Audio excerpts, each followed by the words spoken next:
what the hell happened to 2018? We are halfway through the cinematic movie year. 6 months in, and oh my god, this year has been insane. It has been a crazy first half of the year in cinema, but I want to take this time to list my top 10 favorite movies I've seen this year. We're gonna dive right into it, but before I get to my top 10 favorites, I'm gonna list my 2 honorable mentions. And my first honorable mention we have is Ocean's 8. I think this film had a stellar cast. I want to see more from this creative team. I felt that they just gave me a little bit of a taste of what could be amazing, and I still enjoyed it, and I'm gonna enjoy seeing it again.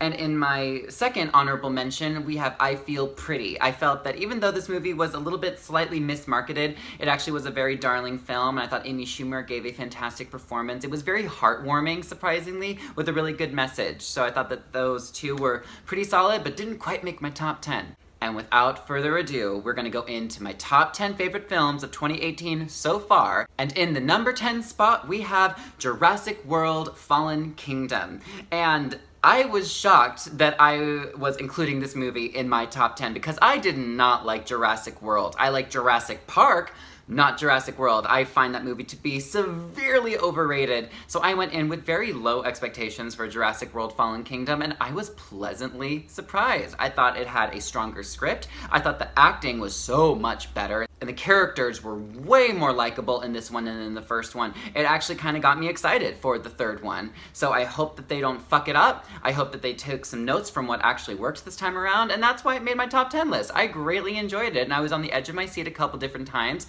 Remind me never to let a raptor in as a pet into my apartment.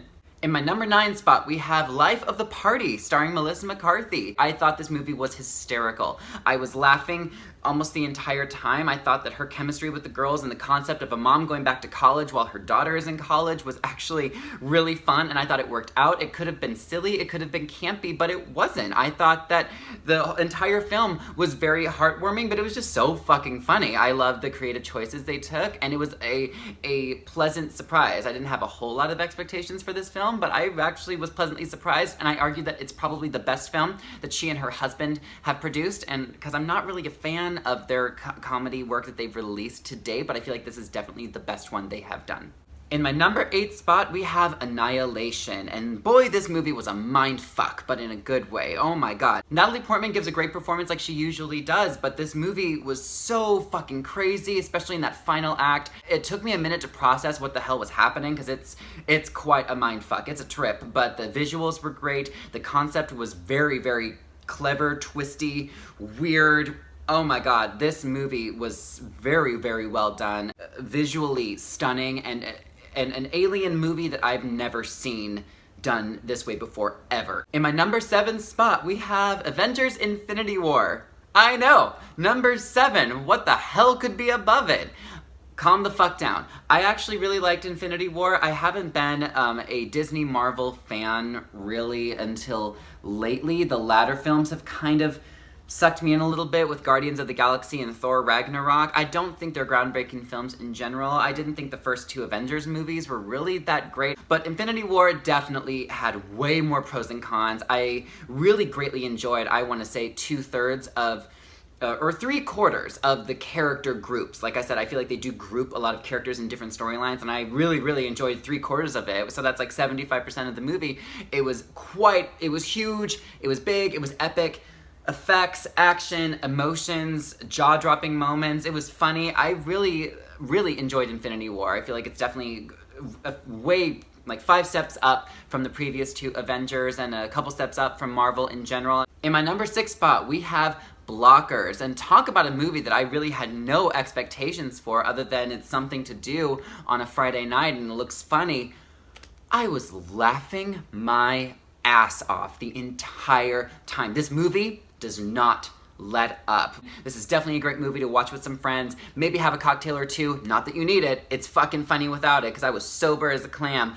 But it's a great movie. It's so much fun. And I know comedy is an acquired taste, but I felt like this one underperformed, and at the box office, and I would have liked to have seen it more and people recognize it more because it is such a strong, clever, fast, quick comedy. And I actually feel like they could have a sequel. It's almost kind of like a Hangover situation, like with the 3 characters. They could potentially build off of the franchise if it did well. I don't think it did well enough to make another one, but I would see it, in a heartbeat. I love some raunchy comedy, and boy did they deliver on that. Oh my god. Anytime you can see John Cena's ass, I mean, that's worth the ticket price in and of itself. In my number 5 spot, you guys, we are getting to my top 5 favorites. And this was very important, and the order was very important, but I gotta say, in my number 5 spot, we have A Quiet Place. What a phenomenally directed film by John Krasinski. This movie was one that I normally would have shied away from because I hate being scared, but I was hearing so many great things about it. The cast looked really good, and the fact that it was John Krasinski's first directorial debut made me that much more inclined to see it out of support for him because I just love him. This movie was brilliantly done. I'm not going to be surprised, mark my words, I will not be surprised if it walks away with a few award nominations during the Golden Globe Oscar season next year. I'm just saying it. Great script, great performances, very original concept, and you're on the edge of your seat, but also you get emotionally involved in these characters and in this family, and it just pulled at all the right strings, but I give them major bravo for what a great job they did with this film. A Quiet Place, I highly recommend it. In my number 4 spot, possibly my most controversial film I might have on this list compared to general consensus, but that would be Red Sparrow, starring Jennifer Lawrence. I saw this movie, I was excited for this movie prior to its release, and then of course the critic and viewer ratings come through, and they're pretty harsh and pretty negative, and that made me a little bit nervous going into it, and then after seeing it and walking away, I was walking away thinking, why the hell are people hating on this film so much? And then I watched it again because I bought it when it came out on Blu-ray. I own it, and with pride. I own it with pride.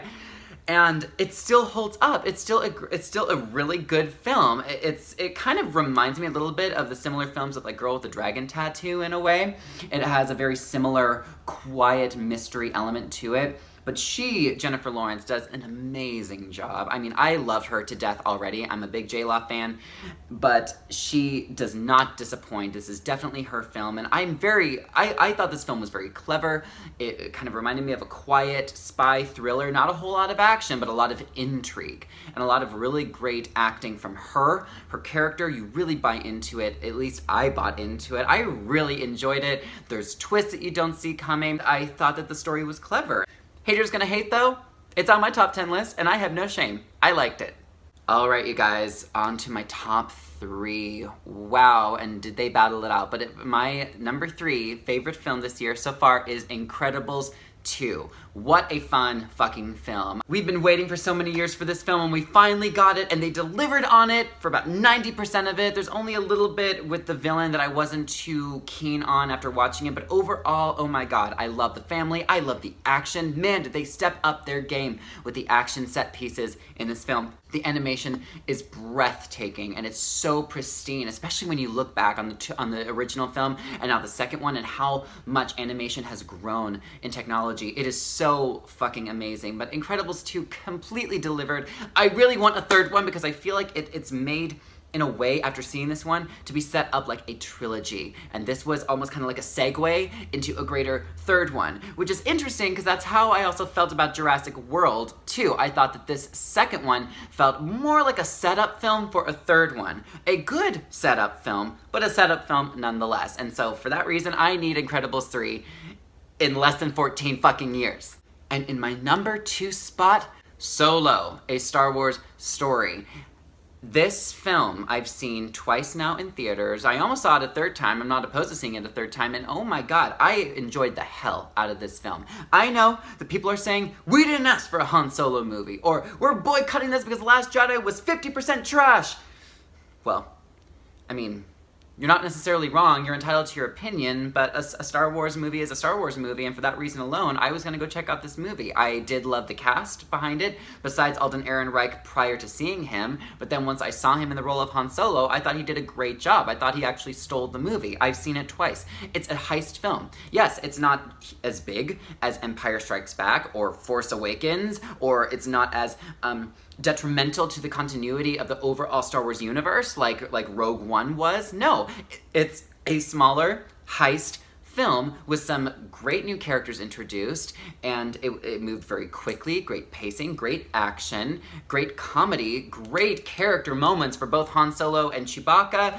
I really enjoyed this film so much. It breaks my heart at how much hate this film is getting. It really does, because I don't feel like it deserves it. And my number one favorite film this year so far, no competition for the number one spot, honestly. Normally, it battles it out with the top 2 or 3 in general, but I gotta say, without a doubt, my favorite fucking film that has come out this year so far is Love, Simon. I posted a movie review about this a few videos back if you want to check it out, but this movie gave the gay community a feel-good romantic comedy on the same level as your 10 Things I Hate About You's or The Breakfast Clubs in a way. I said it. This movie, I feel like, has the potential to become a classic if only more people were seeing it.